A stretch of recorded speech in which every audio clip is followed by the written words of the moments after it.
Enseguida vamos a hablar de la publicación de la jurisprudencia en el Semanario Judicial de la Federación.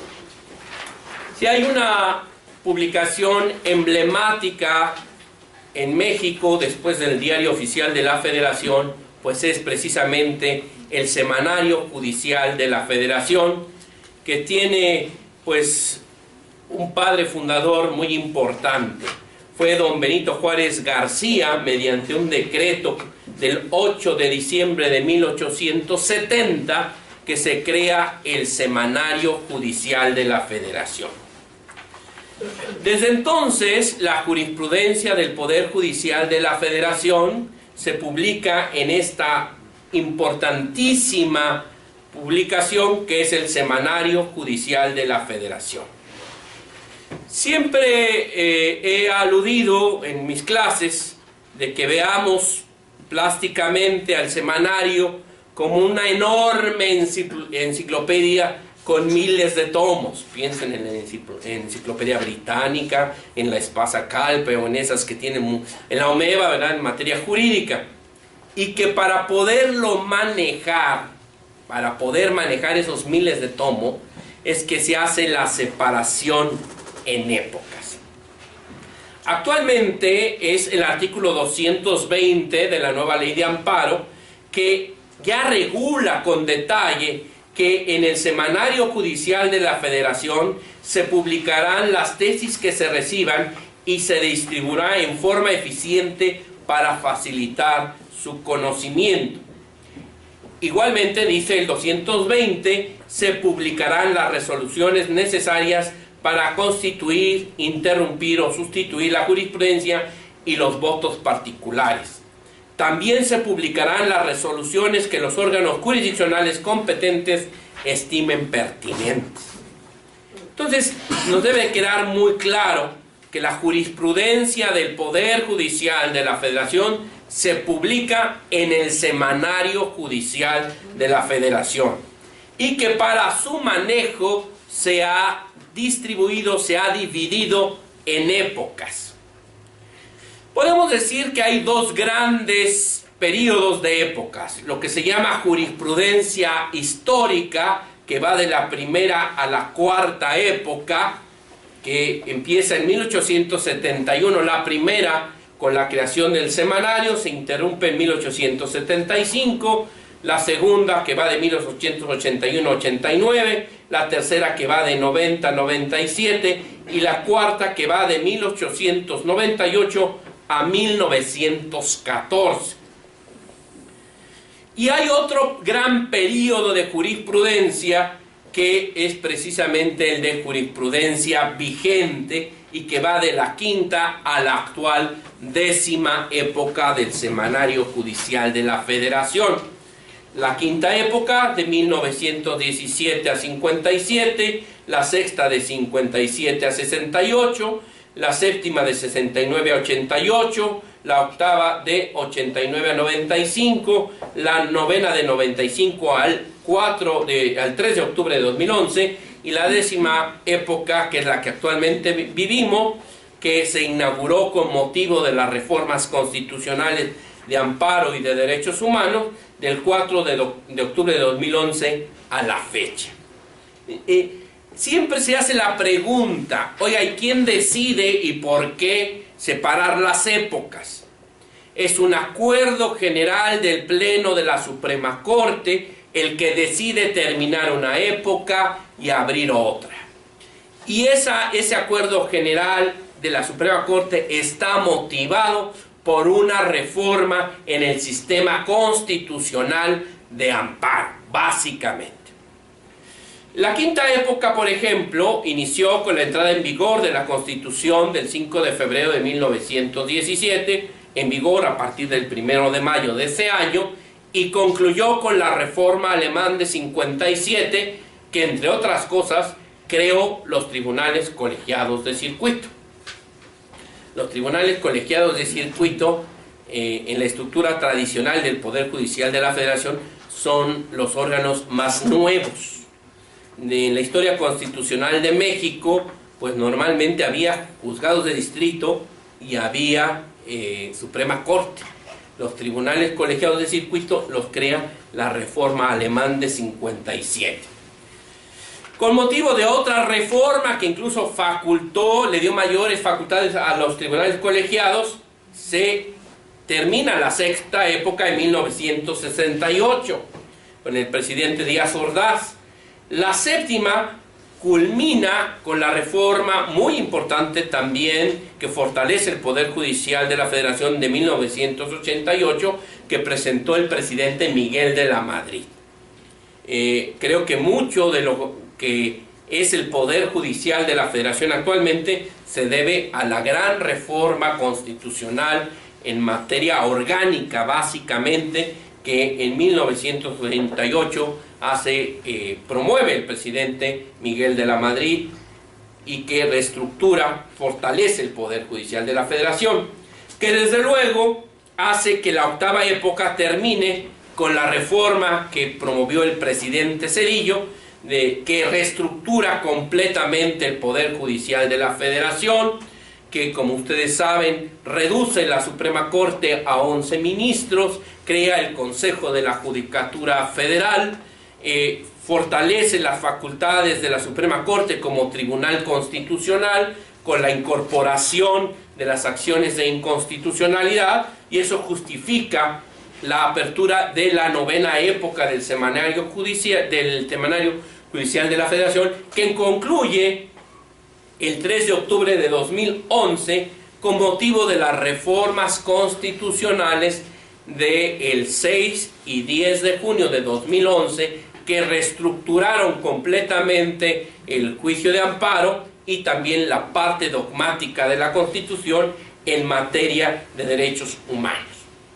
Es el Acuerdo General 9/2011 del Pleno de la Suprema Corte de Justicia de la Nación el que determinó el inicio de la 10ª época del Semanario Judicial de la Federación, y hay un Acuerdo General 12 que determina las bases de esa 10ª época del Semanario Judicial de la Federación.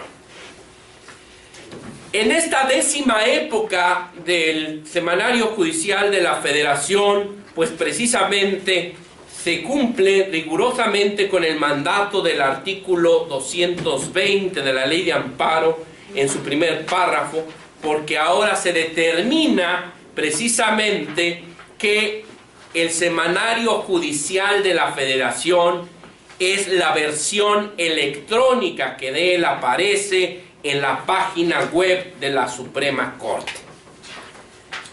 La idea que teníamos tradicionalmente del Semanario Judicial de la Federación, como esos tomos impresos, pues se sustituye completamente por mandato del Acuerdo General 19/2013 de la Suprema Corte, y ahora se dispone que es el Semanario Judicial, la versión electrónica, que además se actualiza cada semana. Cada semana se actualiza el semanario y por eso hay la obligación de poner la fecha y la hora en que una tesis se incorpora al Semanario Judicial de la Federación, porque será a partir de ese momento que se vuelve obligatoria para los órganos jurisdiccionales. Y se aclara que lo que corresponde al concepto Gaceta del Semanario Judicial de la Federación es la versión impresa, y que desde luego también aparece en la página web y que corresponde a las tesis que se incorporan mensualmente en la página web de la Suprema Corte. En el cuadro de diálogo del semanario, pues podemos ver que aparece también un cuadro de diálogo para que lleguemos a la Gaceta. Y la Gaceta incorpora las tesis que mensualmente, mes con mes, se van incorporando a esa base de datos del Semanario Judicial de la Federación. Sí es muy importante que tomemos en cuenta que en la propia página web de la Suprema Corte aparece el manual del usuario del Semanario Judicial de la Federación.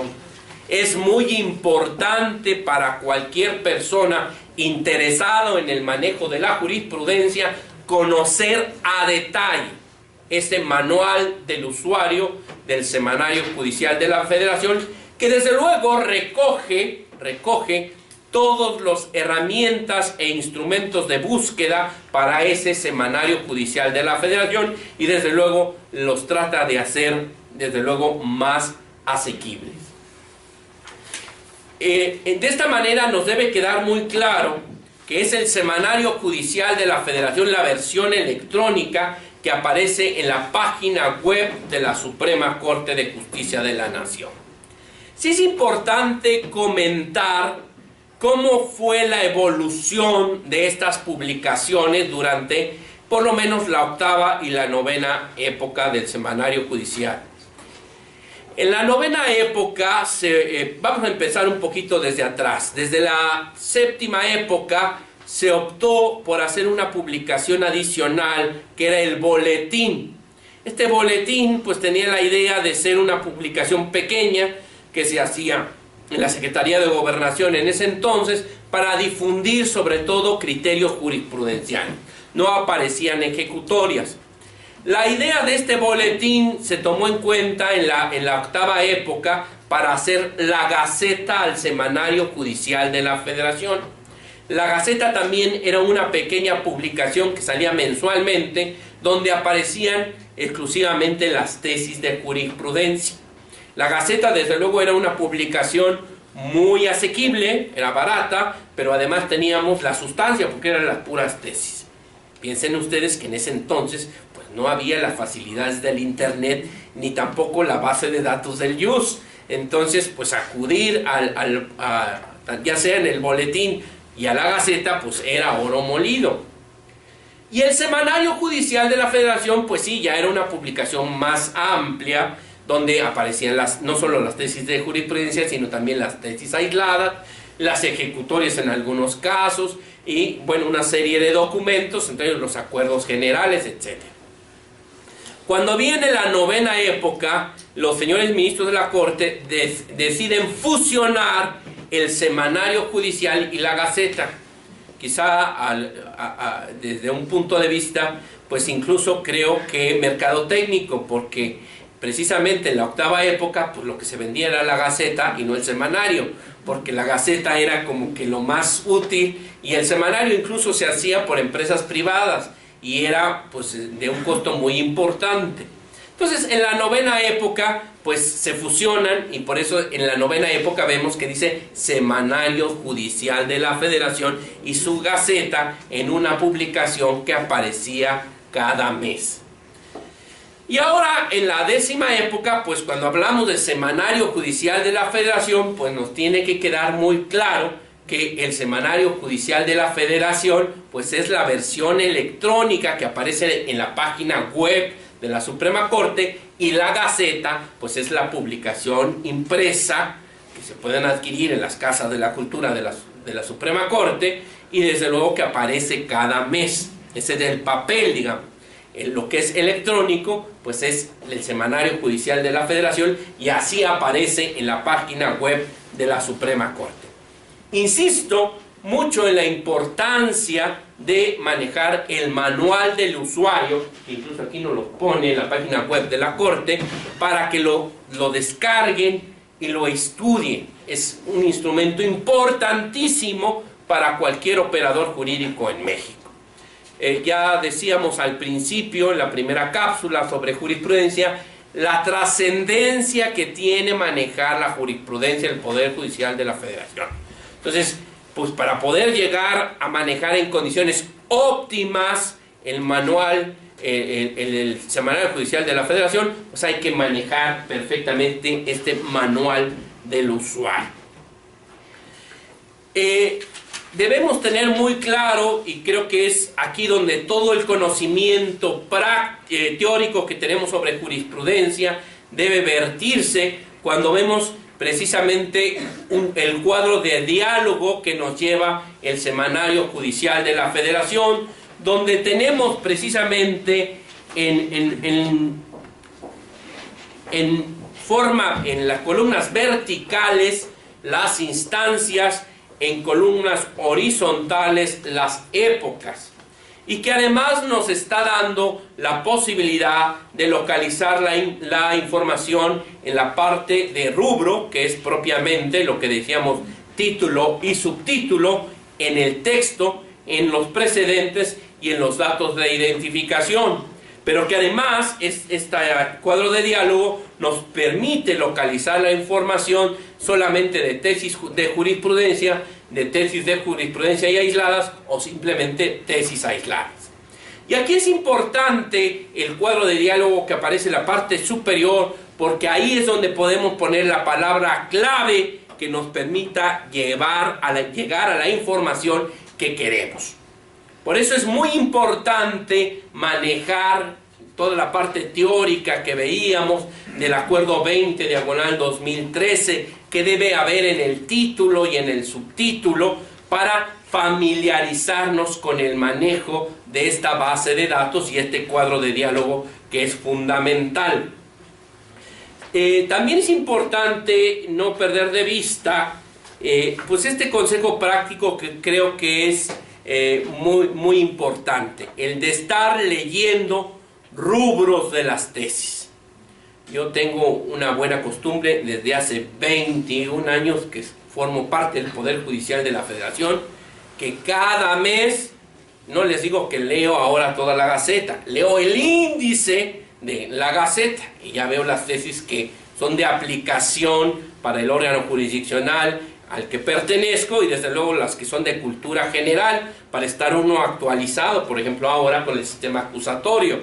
Entonces, leer el índice de la Gaceta cada mes, ya nuestra mente se va habituando para poder facilitar las búsquedas que hagamos en la base de datos. Es muy importante pues tener esta habilidad y esta disciplina de estar leyendo rubros de las tesis para poder localizar eficientemente la información. Hay otra publicación que fue muy importante cuando no había la base de datos electrónica y que en su momento fue los apéndices al Semanario Judicial de la Federación. Podrán ver que en la parte inferior incluso del cuadro de diálogo del semanario pues aparecen apéndices.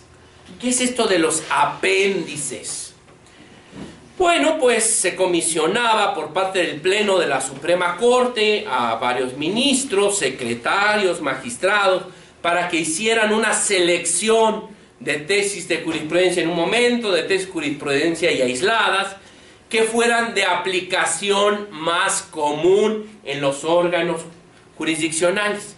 Entonces, los apéndices como que eran una recopilación de los criterios más importantes que en su momento había. Fíjense ustedes la importancia de ese apéndice cuando no había una base de datos electrónica.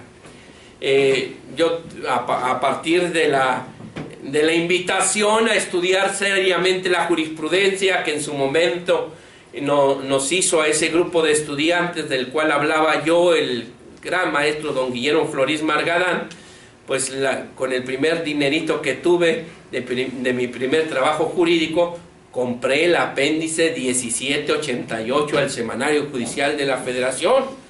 Y desde luego para mí fue descubrir un universo extraordinario y profesionalmente me dio una ventaja que pocos abogados tenían. No había disco óptico en ese entonces, no había página web, entonces el oro molido era ese apéndice 1788, que además costaba un dineral en su momento porque lo hacía una editorial privada, no lo hacía la Suprema Corte. Entonces, entender qué es esto de los apéndices, es esa recopilación de tesis. También vemos aquí en las columnas del cuadro de diálogo la cuestión de informes. ¿A qué alude esta cuestión de informes? Es que tradicionalmente en el informe anual que rendía el presidente de la Suprema Corte se incorporaba una sección de tesis. Y luego por esos desajustes que en el tiempo había, pues hay tesis que aparecen en los informes y no aparecen en ningún otro lado. Esto, claro, desde luego, desde la octava época se viene corrigiendo, y mucho por la labor del señor ministro Mariano Azuela Huitrón, que peleó mucho en la Suprema Corte para que el semanario estuviera al corriente y cada vez estuviera, desde luego, pues correspondiendo a esa exactitud que ahora tenemos gracias a todos los sistemas electrónicos. Y hay que decirlo, gracias al presupuesto que tiene la Suprema Corte de Justicia de la Nación y al esfuerzo que hace el pueblo de México para lograrlo, ¿verdad? Entonces, ya tenemos claro, pues, lo que es propiamente el semanario, la Gaceta al Semanario Judicial de la Federación, y desde luego tener muy claro también la cuestión de los informes, que aludimos con informes y que aludimos con los apéndices.